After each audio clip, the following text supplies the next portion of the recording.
এখন কারা ফাঁস করেছে আপনাদের মাধ্যমে আসছে, আমরা এটাও শুনতে পেরেছি। হ্যাঁ, শুনেছি। আসলে আমরা তো অত ছোট ছোট মনের আমাদের প্যানেলে কেউই না।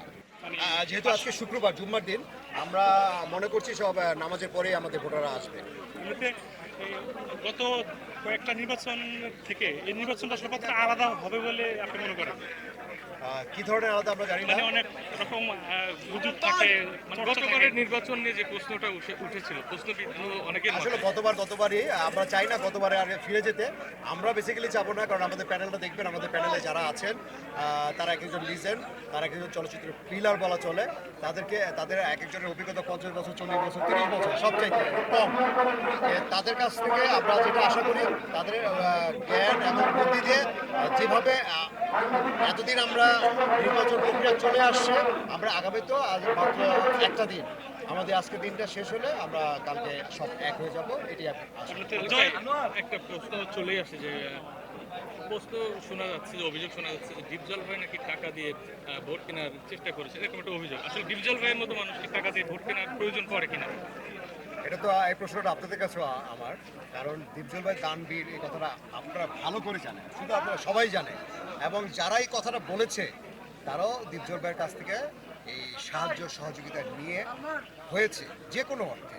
আমাদের সংগঠন যেগুলো আছে, বাংলা চলচ্চিত্রের যেগুলো 19টি সংগঠনই তার কাছ থেকে পিকনিক ইফতারের জন্য যান, এবং সে কাউকে নিরাশ করেন না, তার সহযোগিতার হাত সে বাড়িয়ে দেন। আর এই নির্বাচনের সময় তাকে নিয়ে যে কথাটা, এটা খুবই দুঃখজনক, কারণ তার সুনামটাকে ক্ষুণ্ণ করার জন্য, পরিবেশটাকে নষ্ট করার জন্য, একটা ঘোলাটে করার জন্য এই কাজটি করেছিল, এবং সেটা নির্বাচন কমিশনের বরাবর আসার পরে নির্বাচন কমিশনার এটা যাচাই করে দেখেছে, এটা পুরোটাই ভিত্তিহীন, বানোয়ার। তো এ থেকে কি বোঝা যায় যে গতবারের মতো একটু ঝামেলাপূর্ণ হওয়ার ইঙ্গিত পাওয়া যাচ্ছে কিনা এতে? যতই ইঙ্গিত পাওয়া যাক, আসলে সবসময় একরকম হয় না, একটু ব্যতিক্রম হবে। আশা করি এবার সেটা হবে না, আমাদের কাছ থেকে আমাদের আশা করি এটা হবে না। তারপরে যদি পরিবেশ পরিস্থিতি অনুকূলে না থাকে, তখন যেটা পদক্ষেপ নেওয়া দরকার, আমাদের যারা গুরুজন আছেন তারা অবশ্যই নেবে। জয়ের ক্ষেত্রে কতটা আশাবাদী? আরে ভাই একটা প্রশ্ন তো আছে। নিপুণ আপনারা একটি অডিও ফাঁস হয়েছে টাকা লেনদেনের, সেটি আপনারা এখন পর্যন্ত নির্বাচন কমিশনকে অভিযোগ জানিয়েছেন কিনা? আমরা তো আসলে বললাম না, কারো বিরুদ্ধে আমাদের কোনো অভিযোগ নাই। এখন কারা ফাঁস করেছে আপনাদের মাধ্যমে আসছে, আমরা এটাও শুনতে পেরেছি। হ্যাঁ, শুনেছি।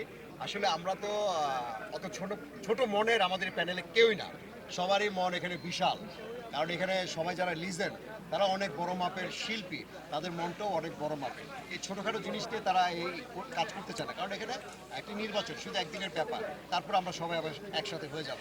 এই জন্য আমরা কারো বিরুদ্ধে কোনো অভিযোগ থাকবে সেটা আমি মনে করি না। তারপরেও যারা উপদেষ্টা যারা আছেন, তারা যদি এটা মনে করেন হয়তো করবে। কিন্তু আপনাদের বিরুদ্ধে তো তারা অভিযোগ করেছে, কিন্তু আপনার তথ্য আমাদের প্রমাণ বিরুদ্ধে কোনো থাকার পরে- অভিযোগ নাই, একটি কথা এসেছে, এটা নির্বাচন কমিশনার দেখেছে, এবং তারা এটা যেটা ভালো মনে করেছে, তারা এটা সঠিক উত্তর দিয়ে দিয়েছে, যে জন্য আবার নির্বাচন সুন্দরভাবে হচ্ছে। Thank you.